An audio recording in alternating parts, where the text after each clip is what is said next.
안녕하세요. 예당 김현진 작가입니다. 오늘 보여드릴 그림은 요 그림인데요. 요 그림은 보시는 사람마다 이 그림이 천사인가 이렇게 생각을 많이 하세요. 그런데 이 그림은 천사가 절대 아닙니다. 바로 꽃 중의 꽃, 사람입니다. 가장 하나님이 마지막에 만드신 창조물이 사람이거든요. 하나님도 보시기에 가장 좋았더라고 한 것이 바로 사람이에요. 사람을 제일 마지막에 지으신 이유는 가장 소중히 여겼기 때문이에요.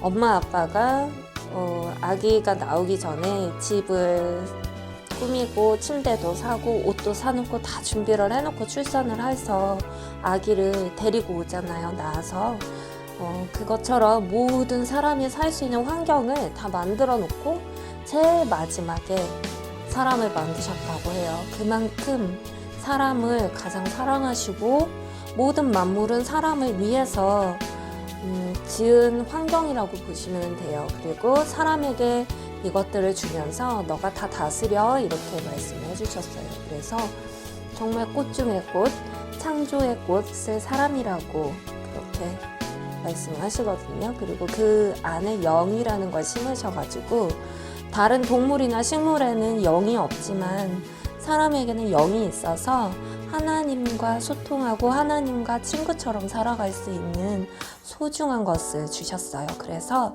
가장 아름다운 꽃 중의 꽃이 바로 저와 여러분입니다. 날개가 달려 있어서 천사라고 생각하시는 분도 많은데 천사보다 귀하게 여기셨다고 되어 있어요. 성경 말씀에 보면 사람이 천사보다 귀하고 천사는 사람에게 어떤 것을 사람을 위해서 하나님께서 천사는 일꾼처럼 쓰는 그런 존재이고요. 사람은 자녀같이 여기는 존재예요. 그래서 두 존재는 굉장히 다른 존재예요. 천사도 사람이 기도하면 천사를 보내주셔서 피할 길을 마련해 주시고 도움의 손길을 주시고 그러시거든요. 그래서 사람이 가장 소중하고 귀한 그런 존재라고 보시면 돼요. 그래서 여러분들이 돈이 있고 없고 아니면 지위가 낮고 높고 아니면 어떤 여러 가지 상황을 벗어나서 가장 소중한 존재다. 나는 하나님이 특별히 여기시는 존재다라고 생각을 하고 살아가셨으면 합니다. 그래서 날개가 달린 거는 천사보다 귀한 존재라는 뜻이에요. 꽃보다 아름답고 당신은 천사보다 귀중한 사람입니다. 그리고 특별히 다른 사람을 사랑하고 축복하는 존재는 더 아름다운 존재인 것 같아요. 그래서 이 작품들은 다 천사보다 아름답고 꽃보다 아름다운 축복의 사람을 그림으로 표현한 건데요. 큰 작품은 40호예요. 그리고 저쪽에 있는 작은 작품은 10호 작품이에요. 살짝 색깔도 다르지만 같이 축복의 사람이어가지고 제가 같이 걸어놨어요. 보시면은 이렇게 이 작품도 한지에다가 이렇게 마띠르가 있게 그림을 표현을 한 작품이에요. 그리고 이렇게 투명한 구슬알갱이들도 달려있고 그래서 저는 좀 AB라든지 실버라든지 골드라든지 좀 빛나는 색감들이 많기 때문에 이 조명을 어떻게 설치하고 어떻게 전시를 하느냐에 따라서 굉장히 달라질 수 있어요. 작품이 더 빛나게도 설치할 수 있고 조금 차분하게도 설치할 수 있고 그 설치자의 마음에 따라서 설치 방법이나 방향에 따라서 제 작품은 살짝 분위기가 달라져서 그냥 사실 사진상으로 아니면 이렇게 온라인으로 보여드리기에 제 작품을 충분히 보여드리지 못하는 그런 아쉬움이 있지만 그래도 충분히 제가 담으려고 많이 노력을 해서 이렇게 근접 촬영도 해드리고 이렇게 보여드리고 있는 거거든요. 보시면은 이렇게 하늘에서 땅으로 내려오는 터치들이 있어요. 그거는 축복을 뜻하고요. 위에서 내려오는 나뭇잎들도 하나님의 축복을 뜻해요. 우리가 축복할 수 있는 존재가 사실 아닌데 하나님의 은혜로 하나님의 사랑을 받아서 나도 사랑하고 축복하는 존재가 사실 되는 것 같아요. 그래서 아름다운 한 사람 한 사람 사랑하고 축복해요라고 말하는 한 사람 한 사람의 아름다운 그 사람을 그림으로 표현한 작품입니다. 사실 제가 설명을 해드리는 게 이 그림 한 점을 깊이 직접 오셔서 감상하는 것보다는 사실 많이 미흡해요. 사실 그림 안에서 그림이 숫자나 계산이 아니라서 1 플러스 1은 2 이렇게 정답이 있는 것이 아니기 때문에 사실 감상자의 몫이 굉장히 중요하거든요. 그래서 감상자의 몫에 제가 많이 남겨놓고 단지 이런 부분 제가 이렇게 생각해서 그린 부분에 어떤 한 50% 제가 조금 감상을 도와드리는 몫을 하고 있을 뿐이고요. 여러분에게 또 직접 전달되는 메시지와 의미가 굉장히 클 거라고 생각을 합니다. 그렇지만 또 제 설명을 듣고 나면 굉장히 좋아하시는 분이 많으셨어요. 전시장에서는 이 작품이 그런 의미가 있었냐고 너무나 좋아하시는 분들이 많으셔가지고 제가 직접 설명을 안 드릴 수가 없었어요. 그런데 이번에는 온라인으로 하기 때문에 제가 이렇게 다행히 이런 큰 방송 시설은 제가 가지고 있지 않지만 이렇게 핸드폰으로 여러분에게 전달해 드릴 수 있어서 감사를 드리고 있어요.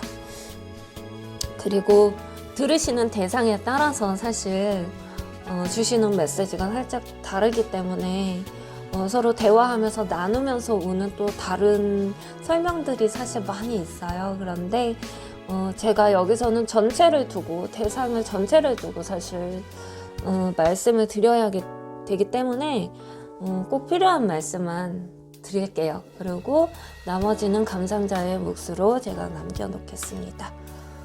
마띠에르는 제가 충분히 보여드릴게요. 날개 마띠에르고요. 이렇게 은혜의 꽃인데요. 이것도 제가 살짝 밑색이 우러나오는 윗색으로 작품을 그렸습니다. 이렇게 꽃도 이렇게 새벽 이슬이 맺혀 있는 그런 느낌들이고요. 순결한 신부의 모습으로 그림을 그렸어요. 너무나 순결하고 아름다운 창조하신 모습 그대로 사람을 그려보았습니다. 이 날개는 실제적으로 우리 눈앞에 날개를 달고 있지 않지만 이 날개 같은 경우는 기도의 사람에게는 하나님께서 능력을 부어주시잖아요. 그런 사랑의 능력, 이렇게 섬김의 능력, 또 저는 그림을 그리면 그림을 잘 그릴 수 있는 능력, 어떤 일을 잘 할 수 있는 능력들을 부어주시는데 그 능력을 날개로 사실 표현한 거예요. 그리고 얼굴이 꽃으로 그려진 거는 내가 변화된 사람, 은혜의 사람, 사랑의 사람으로 변화된 모습을 태초에 만드신 모습 그대로 죄가 없는 상태로 회복시키신 그 모습을 그림으로 표현한 거고요. 하늘색 신발은 생명의 신발을 신은 것을 말해요. 죽음과 어둠의 신발을 벗어버리고 생명의 신발을 신은 모습입니다. 다른 사람을 축복하는 존재로 존재의 의미가 바뀌어지죠. 그래서 하나님을 만난 사람들은 성경 말씀에도 보면 처음에 아브람이었다가 하나님이 아브라함으로 바꾸시거든요. 그런 어떤 존재의 의미의 변화도 포함하고 있습니다.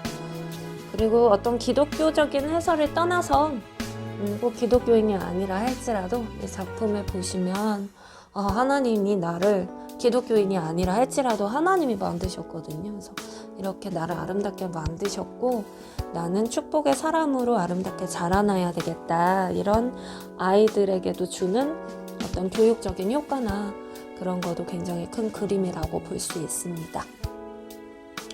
그리고 이 작품은 똑같이 축복의 사람인데 10호 사이즈예요.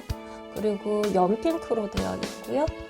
이 그림은 신발이 안 보이죠. 신발이 안 보여요. 이 그림은 생명의 신발을 신고 있는 그림이고, 이 그림은 시냇물에 들어가 있어요.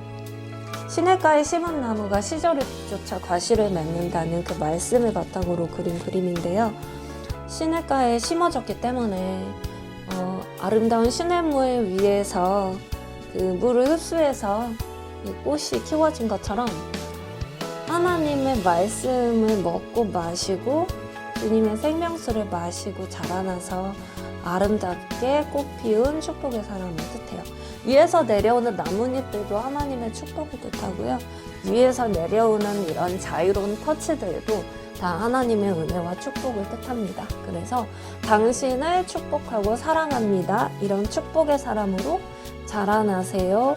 라는 어떤 축복의 그림들이에요. 그래서 뭐 자녀에게 축복, 넌 이런 사람이야, 너는 축복의 사람이야, 널 축복해, 하나님은 너를 축복하셔, 이런 사랑스러운 존재로서의 존재 가치를 항상 그림을 보면서 심어주실 수 있는 그런 작품이고요.